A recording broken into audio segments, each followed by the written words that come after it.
你有冇試過明明啲嘢都未發生，你就已經開始煩，擔心聽日會點，擔心未來會出事，甚至連未發生嘅問題，你都已經諗定最壞嘅 ending。但係其實你再點煩，都改變唔到未發生嘅事，因為今日嘅你根本唔會知聽日會發生咩。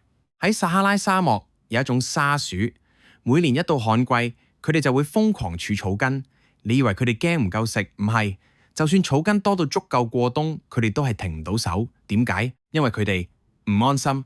研究發現呢種係本能嘅過度擔憂，聽落好似同我哋無關，但其實好多人每日都係咁。明明生活冇咩大問題，但內心就不停焦慮，唔係因為真係有事，而係因為你諗太多。有一個佛家小故事，有個小和尚每日都要掃落葉，冬天風大，掃完又落，佢覺得好辛苦。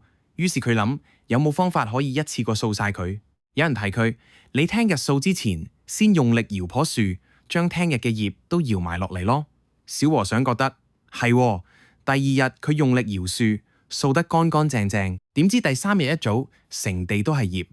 老和尚行過嚟講咗句：傻仔，無論你今日點搖，聽日嘅葉始終都會再落。呢個就係人生。原來有啲嘢係冇得預知嘅。你冇辦法提早解決未來嘅問題，與其為未發生嘅事焦慮，不如專心做好今日。今日踏實，聽日自然有路。